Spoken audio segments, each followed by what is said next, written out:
Can we rebalance the conversation around legal immigration? Now, needless to say, there are some phenomenal legal immigrants in this country. When they assimilate, remember and commit it to memory and write it down. Immigration without assimilation is invasion. It's not just the method of how you come into America, it's who is coming into America.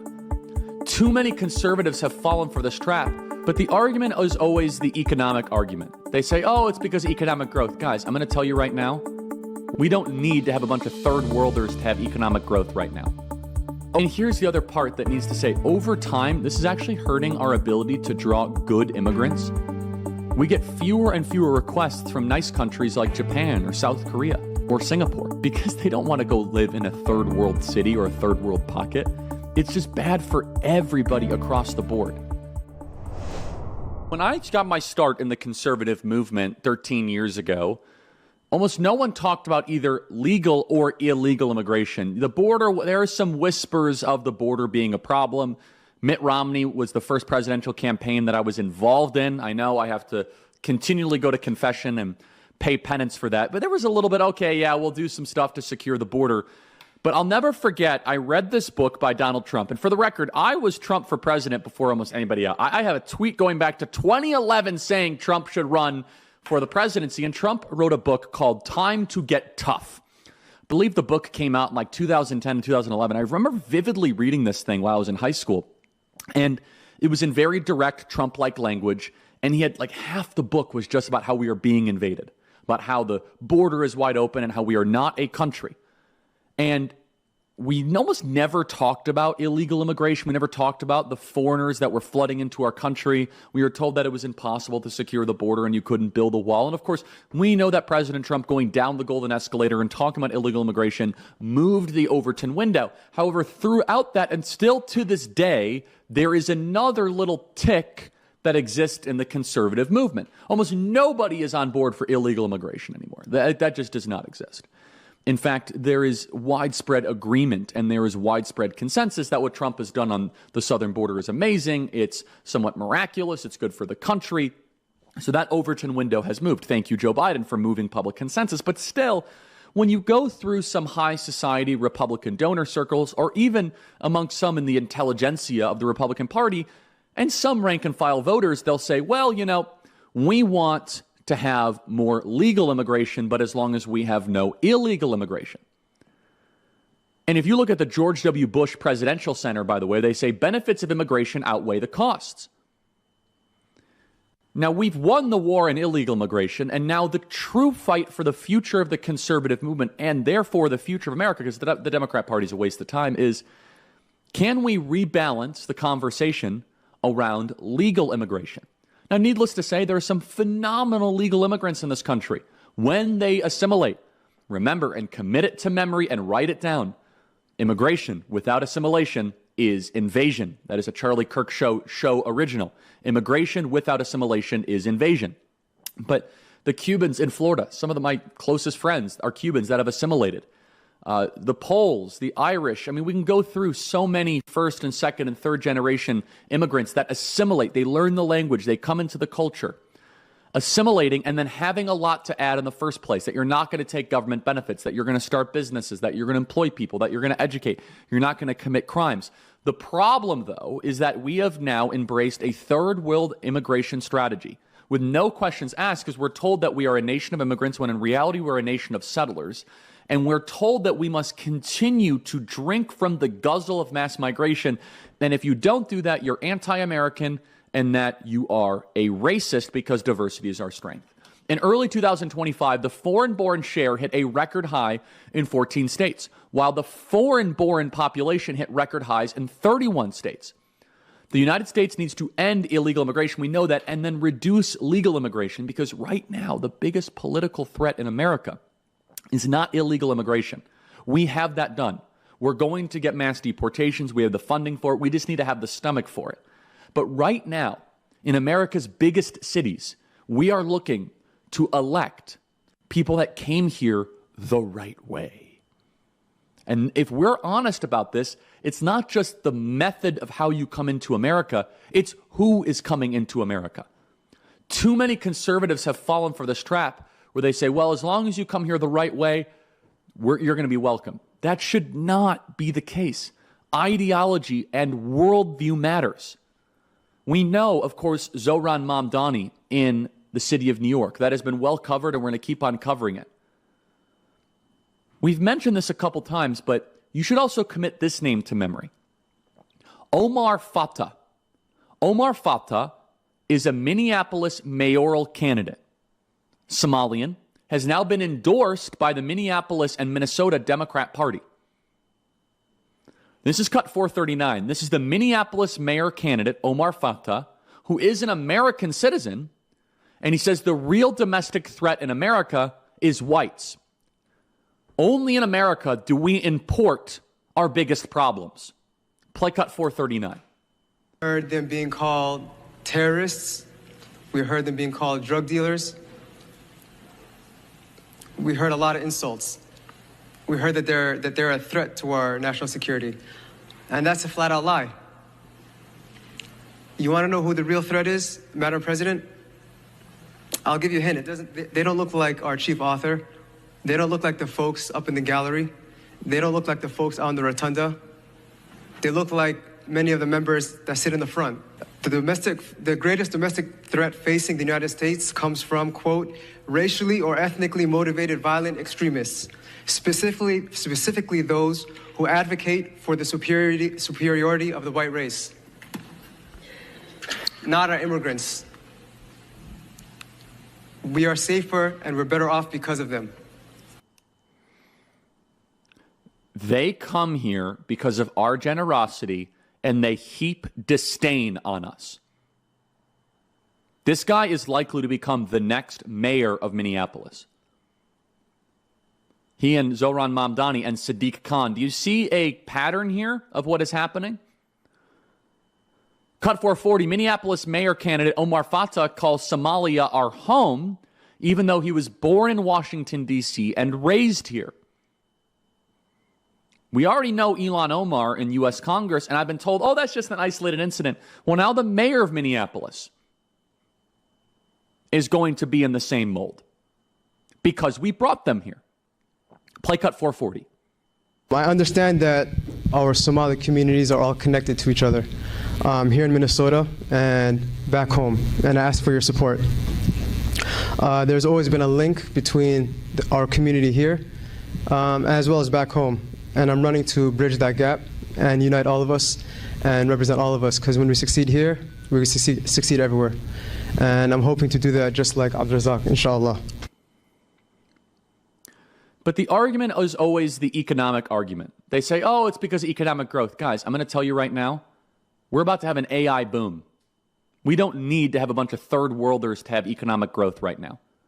Oh, the GDP goes up? Okay, what about GDP per capita? The United Kingdom is a perfect example of this. A perfect example. The UK had a similar GDP per capita, at least within a couple of points of the United States 10 or 20 years ago.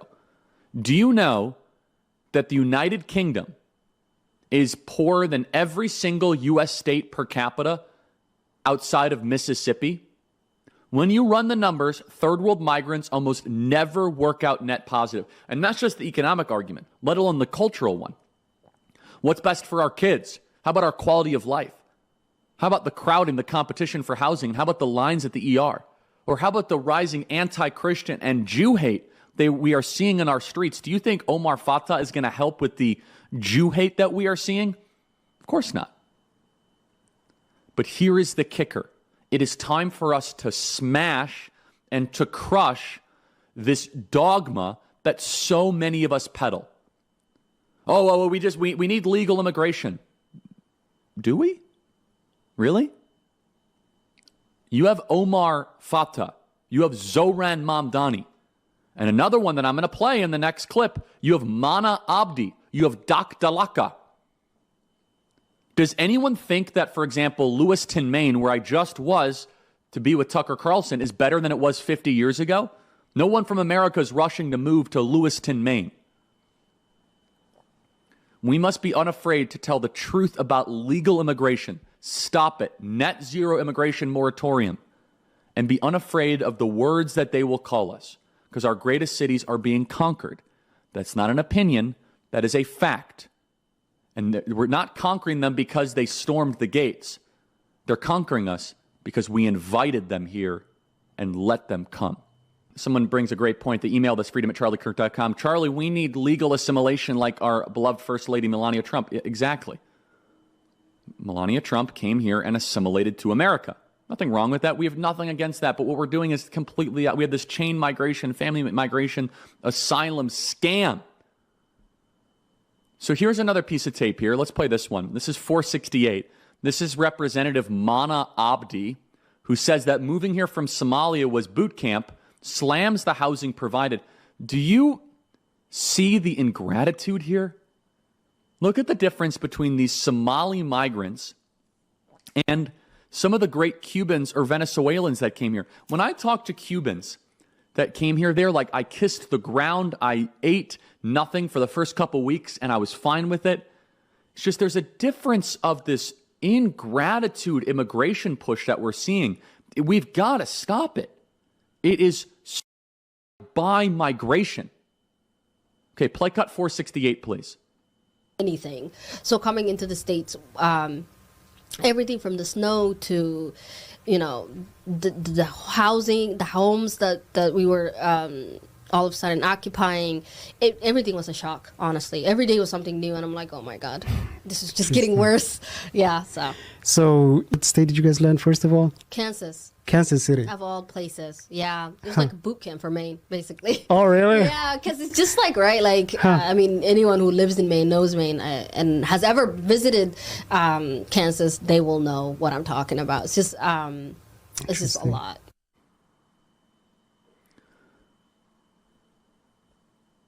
So much of our economy has become reliant on cheap labor and this mass migration scam. And then you get mayor after mayor. This is cut 34. This is Dalakwa or Deka Dalakwa or Deka Dalawak. She says her goal is to try to help the country of Somalia. She was the mayor of South Portland. I was just visiting Tucker Carlson on his podcast. It went very viral. I encourage you guys to check it out. We're posting it this weekend. I saw it for myself in Lewiston, Maine. I saw it for myself in Portland, Maine. Unrecognizable. A completely changed state. Play cut 434. Policies, how can the politics in Somalia can be, resonate what we have here in the United States, the democracy that we have. How can you help us, be a better country and build back what we used to have back in long time ago? So hopefully we will be able to help our country, our former country, Somalia. And here's the other part that needs to say, over time, this is actually hurting our ability to draw good immigrants. We get fewer and fewer requests from nice countries like Japan or South Korea or Singapore because they don't want to go live in a third world city or a third world pocket. It's just bad for everybody across the board. Everybody. And we are led to believe that, they're going to have mass assimilation over a period of time. There is no evidence to suggest that at all.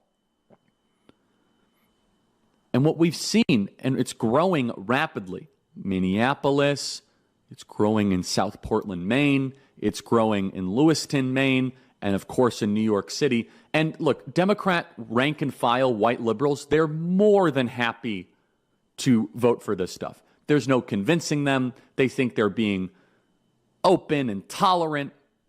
Assimilation is harder and harder. 150 years ago, you couldn't call your country back in your old country. You couldn't fly back. You had to assimilate. Now you can fly back easily. You had to, quote unquote, burn the boats 150 years ago. The Somalis can now exist as basically a subgroup indefinitely, supported by a self-hating white liberal elite. So you have a self-hating white liberal elite that continually votes for this subgroup of Somali Muslims that are commanded and compelled to run for mayor's races, run for Congress. Is that the best of our country? And we are doing it by choice. It is not like we have to do this. Nowhere in the Constitution does it say You must. Amendment 8, does it say you must bring in a certain amount of people from the third world? You don't have to have any immigration. You don't. Every immigrant should pass the question, is it good for us or is it not good for us? And right now it's fueling our own demise, and London is a canary in the coal mine. It is a harbinger of things to come. We know that. But this is not illegal immigration. That's what I want us to change our language on. I want all of you in your local Republican precinct committee groups. I want all of you to challenge your congressmen. I want all of you to challenge your senators. Stop just talking about illegal immigration. Stop it. We've won that battle. Game, set, match. Thank you, President Trump. The fight, the future, the energy is going to be on who do we legally let into America. That is the question. If we fail that question, that test, we'll have more Omar Fatahs, more Dalak Dalakwas, more Ilan Omars, and more Zohran Mamdanis.